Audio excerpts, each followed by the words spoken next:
IIM UPSC tuitions only in Tirumala IAS institute Chaitanyapuri. Call చేసి ఇప్పుడే join అవ్వండి.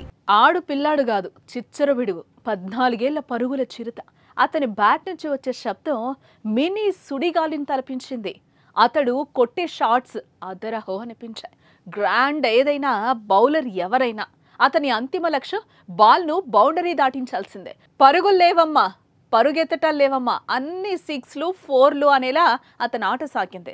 ఆకలితో ఉన్న సింహం ముందు జింక నాట్యమాడినట్లు అతనికి బాల్ కూడా అలానే కనిపించింది. అతని బ్యాట్ పవర్కు బాల్స్ సైతం భయపడేలా సాగింది అతని సునామీ ఇన్నింగ్స్. అతను మరెవరో కాదు, IPL చిచ్చరపిడుగు 14 ఏళ్ల వైభవ్ సూర్యవంశీ.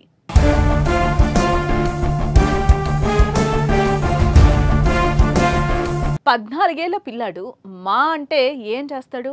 స్నేహితులతో ఆడుకుంటూనో వేసవి సెలవులకు అమ్మమ్మ వాళ్ళ ఇంటికి వెళ్ళి ఆనందంగా గడిపేస్తాడు. కానీ ఇక్కడ అదే 14 ఏళ్ల వైభవ్ మైదానంలో మంటలు పుట్టించాడు. అంతర్జాతీయ స్థాయిలో పోటీ, అత్యంత తీవ్రత ఉండే IPL మ్యాచ్లో మేటి బౌలర్ల బౌలింగ్ను ఊచకోత కోశాడు. అతనికి బౌలింగ్ వెయ్యాలంటేనే భయపడేలా విధ్వంసం సృష్టించాడు. బౌలర్లపై నిర్దాక్షిణ్యంగా విరుచుకుపడుతూ 6లు 4ల మొత్తతో హైలైట్స్ను తలపిస్తూ కేవలం 35 బంతుల్లోనే శతకం బాదేశాడు. IPL చరిత్రలోనే 2 అత్యంత వేగవంతమైన సెంచరీని నమోదు చేశాడు. ఫలితంగా 210 పరుగుల లక్ష్యాన్ని కూడా అలవోకగా ఛేదించి గుజరాత్ను చిత్తుగా ఓడించింది రాజస్థాన్. మరోపక్క అతని ఇన్నింగ్స్ పై వైభవ్ సూర్యవంశీ స్పందించాడు. తాను సాధించిన ప్రతి విజయం వెనుక తన తల్లిదండ్రుల కష్టం ఉందన్నాడు.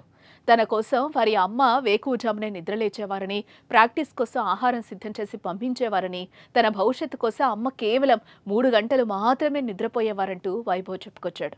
దాంతోపాటు తన కోసం నాన్న ఉద్యోగాన్ని వదిలేశాడని, దీంతో భారంగా మారిన కుటుంబ బరువును తన అన్న భుజాలపై వేసుకుని నెట్టుకొచ్చేవాడంటూ ఆనాటి క్షణాలను గుర్తు చేసుకున్నాడు.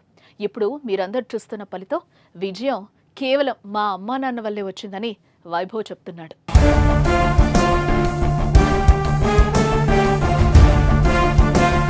మరోపక్క వైభవ్ ఈ స్థాయికి చేరుకోవడానికి తన తల్లిదండ్రులు పడ్డ కష్టం అంత ఇంత కాదు.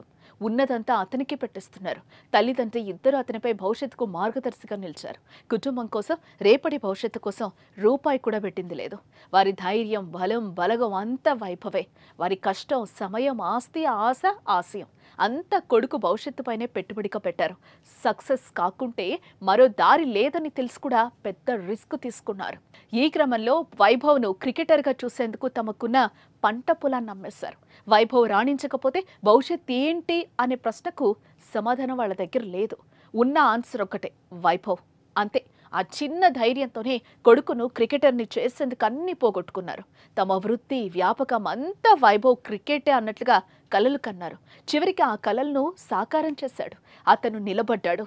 తల్లిదండ్రులను గెలిపించాడు వైభవ్ సూర్యవంశీ.